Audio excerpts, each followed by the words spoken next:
پر ہم نے ان کے اندر نفاق کا روگ پیدا کر دیا۔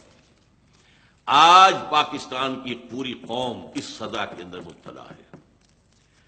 انسان پوری اس وقت دنیا کی منافق ترین قوم پاکستانی قوم ہے۔ اب اس نفاق کی کیا کیا شکلیں ہیں؟ نفاق باہمی، اب وہ قوم کہیں نہیں ہے، ڈھونڈ اب اس کو چراغ رخ زیبا لے کر۔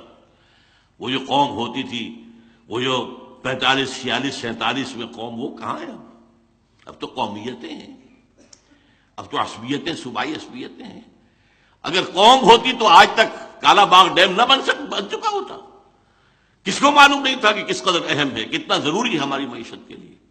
لیکن نہیں، سندھی کو گوارا نہیں ہے، کوئی پشتون کو گوارا نہیں ہے، ایک قوم ہم نہیں ہے۔ اب قومیتیں، عصبیتیں ہیں، نسلی ہیں، لسانی ہیں، مذہبی ہیں، تفرقہ مذہبی۔ نمبر 2، اخلاق کا زوال، جس نے کہ فرمایا حضور نے منافق کی 3 نشانیاں ہیں۔ جب بولے جھوٹ بولے، وعدہ کرے خلاف ورزی کرے، کہیں امین بنایا جائے تو غبن کرے اور خیانت کرے۔ یہ 3 چیزیں ہیں، یارڈ سٹک لے کر ناپ لیجیے اپنے معاشرے کو۔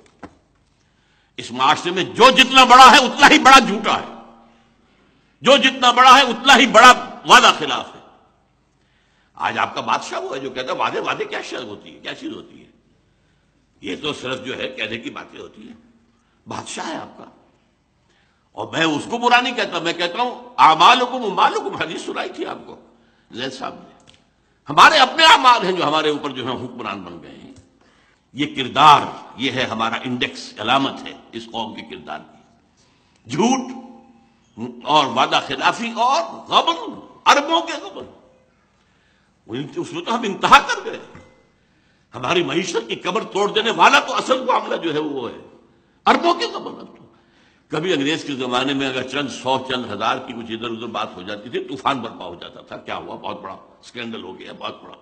اور اب تو کیا ہے، پھر یہ کہ اربوں ڈالر جو ہیں وہ بینک معاف کر رہے ہیں۔ اگر کوئی شخص چند ہزار کا مقروض ہو، عام آدمی، اس کا گھر قرقی کرا دیا جائے گا یا اس کے سامان قرقی کرا دیا جائے گا، اور اربوں ڈالر معاف ہو رہے ہیں۔ یہ جینے کے لچھن تو نہیں۔ کیا زمانے میں پنپنے کی یہی باتیں ہیں؟ Do you have a right to be a free nation? میرے نزدیک تو نہیں ہے۔ ہمارا جواز تو ختم ہو چکا ہے۔ ہم آئیڈیولوجیکل اسٹیٹ تھے، and from that point of view we are failed state. Ideology وہ کہاں ہے؟ کہیں بھی نہیں ہے۔ ہم تو کسی وطنیت کی بنیاد پر تو قائم نہیں ہوئے تھے، بلکہ وطنیت کی تو نفی کر کے پاکستان بنا تھا۔ ان تازہ خداؤں میں بڑا سب سے وطن ہے، جو پیرہن اس کا ہے وہ مذہب کا کفن ہے۔